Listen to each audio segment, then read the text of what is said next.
Trino Deus, seja tributado a honra, a glória e o perfeito louvor.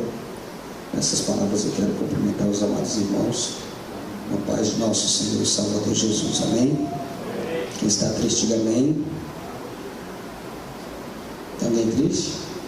Olha para esse irmão que está do seu lado, diga para ele: se a tristeza quiser participar deste culto com você, ela vai ter que saltar de alegria, porque na presença de Deus até a tristeza salta de alegria, amém?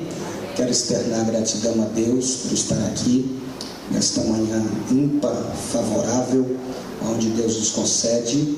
Quero externar minha gratidão a Deus pela vida do pastor presidente desta igreja, pastor Cicino Bernardinho, e a sua digníssima esposa, pastor Reuel, servo do Senhor. Quero louvar a Deus pela vida do meu amigo pastor Sérgio Travasso, onde Deus colocou um amor muito grande no nosso coração pela sua vida, desde o dia 14 de fevereiro que tivemos aqui, na Manhã com Deus, juntamente com o pastor Anderson Oliveira de Sorocaba. Deus nos deu a amizade do pastor Sérgio. Deus também abençoe a vida da missionária Esther Mafra. Que Deus abençoe a vida da Mara, missionária Mara Messi, que está em Curitiba ministrando. Que Deus abençoe a vida do Levita, que louvou a Deus nesta manhã, a vida do pregador Cristiano, a vida do meu amigo Luciano Alves, grande pregador de Curitiba. Que Deus também abençoe a vida do meu amigo pregador Antônio Ananias. Que Deus abençoe a vida do Marcos, que está aqui nesta manhã. Trago um abraço da minha esposa Janaína Paiva a esta igreja, amém? Todos que trouxeram Bíblia, diga amém. Amém. Abra sua Bíblia sem perca de tempo no Evangelho de Jesus Cristo, que segundo escreveu Marcos, no seu capítulo de número 10. Marcos, capítulo de número 10.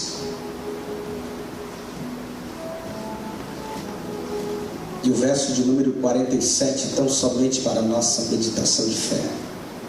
Um abraço do meu sogro, pastor Davi, missionária Glória, do estado do Maranhão. Estão orando por esta igreja, por esse trabalho, amém? Quem encontrou, diga amém. Amém. Diz o texto sagrado: e ouvindo que era Jesus, o Nazareno pôs-se a clamar, diga assim, clamar: Jesus, filho de Davi, tenha compaixão de mim.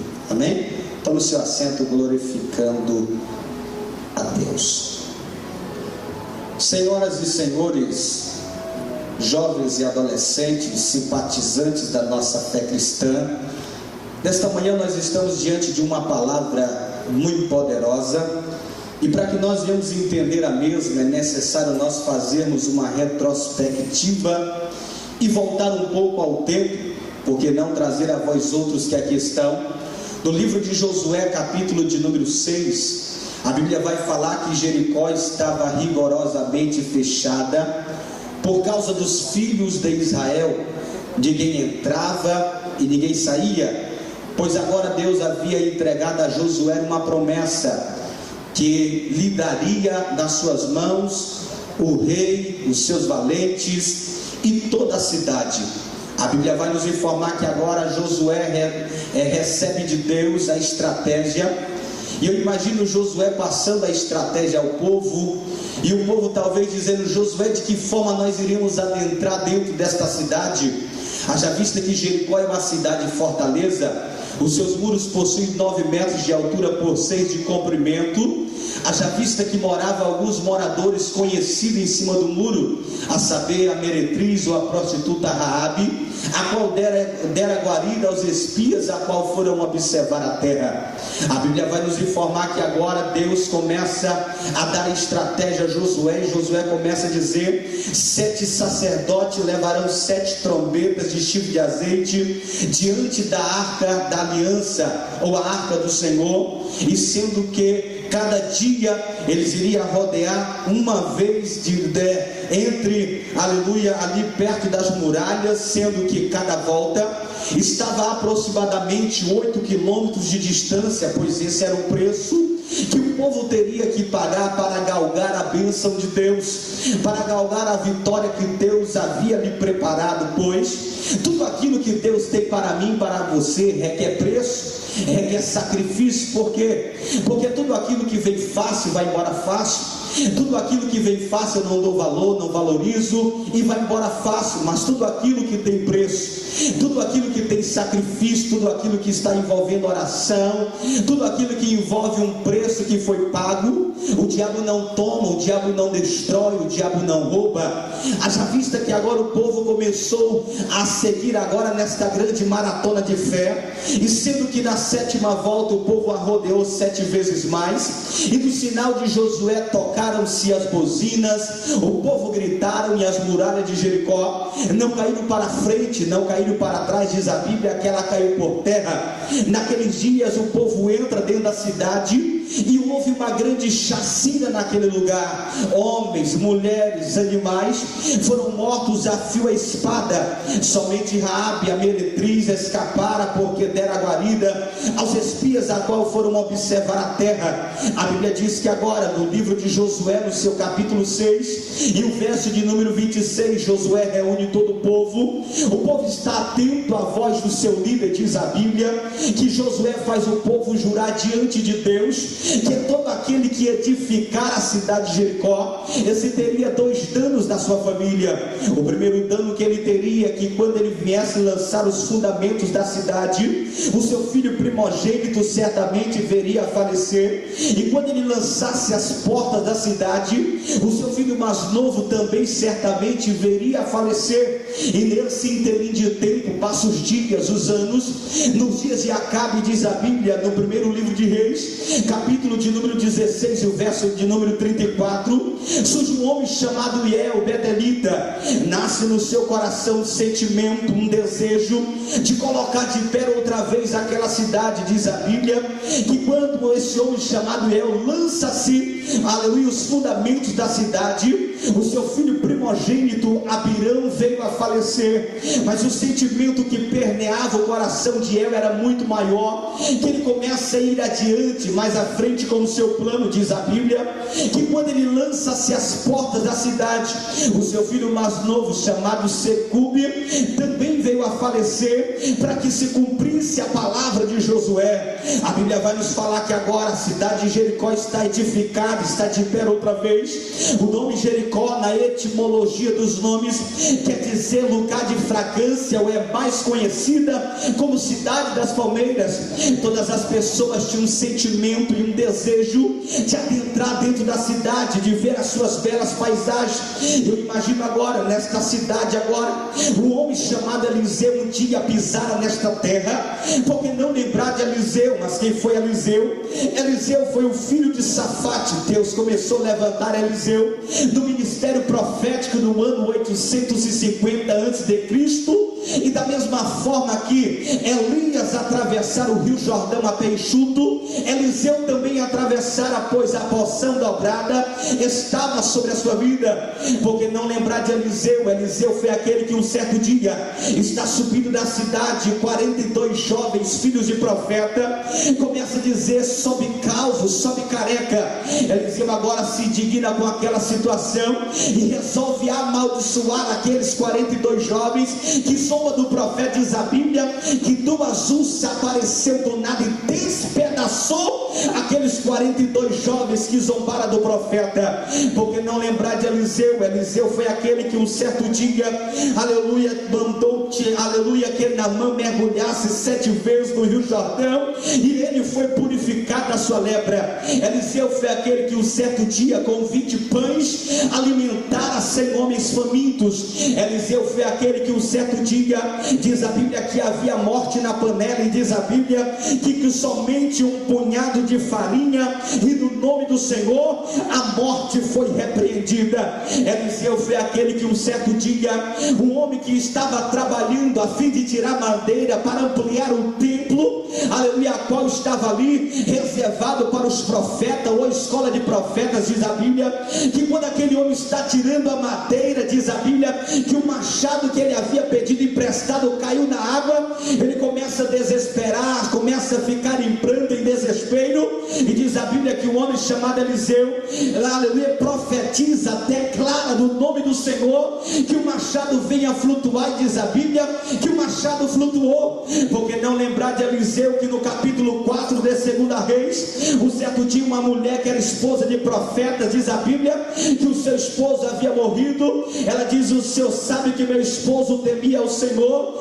e ele faleceu, eu não tenho dinheiro, não tenho condição, não tenho como pagar as minhas dívidas, o que eu devo fazer? Me dê uma palavra, me dê uma luz. Diz a Bíblia que o homem chamado Eliseu declara para esta mulher: volte para a tua casa e pede muitas vasilhas vazias, e não poucas, a todos os teus vizinhos. Diz a Bíblia que agora esta mulher volta para a sua casa. Quando eu vejo esta palavra, eu vejo um Deus especialista em usar as coisas pequenas e insignificantes desta vida. Eu não entendi, vou ajudar você a entender. Um certo dia, eu esfolheando as páginas seletas da Bíblia, eu descobri que o meu Deus é assim e o teu Deus é assim. Diz a Bíblia que um certo dia Deus perguntou para Moisés: Moisés, o que tu tem nas mãos? Moisés disse: Senhor, eu tenho apenas o bordão. E o Senhor disse: é isso que eu vou usar.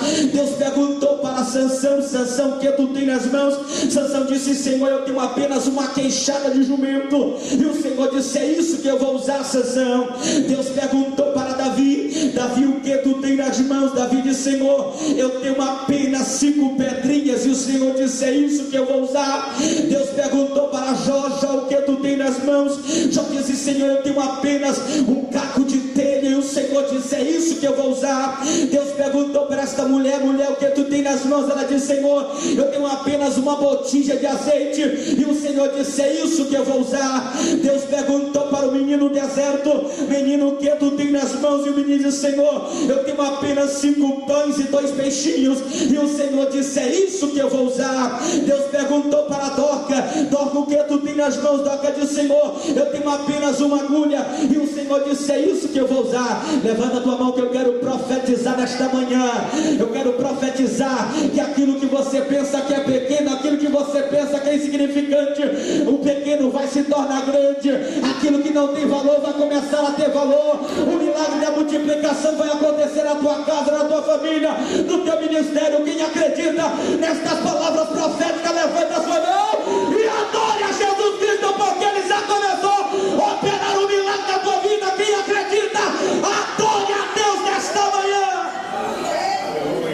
Porque não falar de Eliseu? Eliseu foi aquele que um certo dia, quando chega nas terras de Jericó, alguém diz: olha, Eliseu, a terra é boa, a cidade é bonita, porém a esterilidade na terra, a terra é improdutiva, não produz fruto e as águas são amargas. Diz a Bíblia que Eliseu agora pede um prato novo. Pastor Sérgio, pede um prato novo, e alguém traz um prato novo com um pouco de sal. Diz a Bíblia que agora esse homem chamado Eliseu vai até as águas de Jericó, lança-se sobre as águas e declara que a partir daquele dia as águas vinham se tornar doce e a terra vinha se tornar produtiva. E diz a Bíblia que até os dias de hoje a terra é produtiva, as águas são doces e a glória de Deus foi manifesta naquele lugar. Quando eu falo de Eliseu, eu falo que Eliseu um dia permeou esta terra, estas terras de Jericó. Mas agora a história vai falar que Jericó está edificada, Jericó está de pé outra vez. Há quem diga que agora surge um homem chamado Timeu. Timeu, aleluia, nada mais e nada era do que um general que servia a sua pátria na base militar de Betel, que quando se passou-se os dias, veio a tão sonhada e esperada aposentadoria. E agora com aposentadorias em mãos, esse homem chamado Timeu começa a investir no ramo do comércio. Esse homem começa a galgar reconhecimento, começa a galgar espaço. Esse homem começa agora a galgar, aleluia, um espaço na sociedade. E esse homem começa agora a crescer de uma forma espantadora. Esse homem chamado Timeu, ele tinha um filho a qual nós conhecemos como Timeu, quando na verdade o seu nome não era Timeu, não era Bartimeu. Bartimeu aqui é uma junção de 2 nomes que Bar no aramaico quer dizer filho, e Timeu o nome de seu pai. Bartimeu herdara o nome de seu pai por causa do seu caráter, por causa do seu moral e dos seus serviços prestados mediante a cidade de Jericó. Eu imagino um certo dia Timeu reunido com o seu filho, dizendo: meu filho, eu quero que você seja um jovem de exemplo. Eu quero que todos que olhar para você possa ver o exemplo de seu pai, possa ver que você é um jovem, um homem bem sucedido. Mas passa-se os dias, passa-se os anos agora, quando o Império Romano implanta a sua base militar na Palestina, todos os bens desse homem chamado Timeu foram confiscados. De um homem bem sucedido, de um homem bem riquíssimo, agora se torna um homem revoltado, um homem falido, e com a sua posição militar começa a reger grandes movimentos a fim de desestabilizar a base dos romanos, a qual foi implantado na Palestina. Mas algo surpreendente aconteceu. O que foi que aconteceu, pregador? Esse homem chamado Timeu, esse homem fora perseguido, esse homem fora preso e fora morto, crucificado. O Império Romano, que agora não dava colher de chá para ninguém, que aleluia, que perseguia os filhos homens e afetava-lhe a visão para que não se tornasse homens tão revoltosos como foi o seu pai. É por esta razão que nós encontramos agora Bartimeu à beira do caminho, na cidade de Jericó. E quando eu vejo agora Jesus saindo de Jericó, eu vejo uma grande multidão agora gritando em alto e bom som, dizendo: Jesus, filho de Davi, tenha compaixão de mim. Jesus Cristo, filho de Davi, tenha misericórdia de mim. Esse homem chamado Timeu começa a ouvir aquelas indagações e começa agora a repetir as palavras a qual aquelas pessoas estão clamando. Mas eu vejo agora Bartimeu. Quem sabe Bartimeu pergunta para alguém que está do seu lado: quem é esse que está passando por aqui? Alguém diz: é Jesus de Nazaré. Mas quem é esse Jesus? Esse Jesus que está passando por aqui, Bartimeu, é aquele que um certo dia, aos 12 anos de idade, já estava no templo, no meio dos doutores, ensinando, e todos ficaram pasmos, todos ficaram perplexos. Esse Jesus que está passando por aqui é aquele que um certo dia João Batista começa a dizer: eu sou apenas uma voz que clama no deserto, eu sou apenas, aleluia, eu só batizo com água para arrependimento, mas vem um após mim, ele é mais poderoso do que eu, aleluia, ele vos batizará com Espírito Santo e com fogo, e eu não sou digno nem de desatar as correias da sua sandália. Esse Jesus que está passando por aqui é o mesmo que um certo dia, como já foi proferido, aleluia, diz a Bíblia, que ele cospe na areia, coloca nos olhos do cego e pede para ele lavar no tanque. Diz a Bíblia, aleluia, que ele foi curado instantaneamente. Esse Jesus que está passando por aqui é o mesmo que um certo dia, quando entra dentro da cidade de Naim, lá vem uma mulher desesperada com cortejo fúnebre, as pessoas choravam, se lamentavam, e ela estava triste, abatida, pois estava indo enterrar o seu filho único. Diz a Bíblia que Jesus se aproxima dela e diz: mulher, não chores. E diz a Bíblia que Jesus toca no esquife e aquele que estava morto tornou a vida. Esse Jesus que está passando por aqui é o mesmo que um certo dia, quando está indo em direção à casa de um homem chamado Jairo, vem uma grande multidão e uma mulher que estava 12 anos com fluxo de sangue invade a multidão, toca na orla da veste de Jesus e ela foi curada instantaneamente. Esse Jesus que está passando por aqui é o mesmo que um certo dia, quando chega na casa desse homem chamado Jairo, alguém diz: não me incomode mais o mestre, ela já está morta, não tem mais jeito, não tem mais saída. Jesus agora diz: Jairo, não dê ouvido a estas pessoas. Jesus entra dentro do quarto, Jesus se depara agora com aquele defunto, com aquela menina morta. Não tinha mais jeito aos olhos da sociedade, não tinha mais jeito por aqueles que estavam lá de fora, mas Jesus entrou na situação e Jesus disse: Talita cumi, que quer dizer levanta-te. Quantos estão preparados para ficar de pé? Porque Jesus já chegou na reunião. Quem acredita, adora Ele, porque Ele está aqui para fazer milagre na tua vida. Esse Jesus que está passando por aqui é o mesmo que um certo dia, quando está indo em direção à casa de Lázaro, a sua irmã chega em pranto, desespero, pois o seu irmão havia morrido, já estava com 4 dias e está de putrefação. Diz a Bíblia aqui agora, ela disse: se o Senhor tivesse aqui, o meu irmão não teria morrido. Jesus disse: fica calma, minha filha, ele há de ressuscitar. Ela disse: eu sei, ele vai ressuscitar no último dia. Jesus disse agora para aquela mulher: aleluia, eu sou a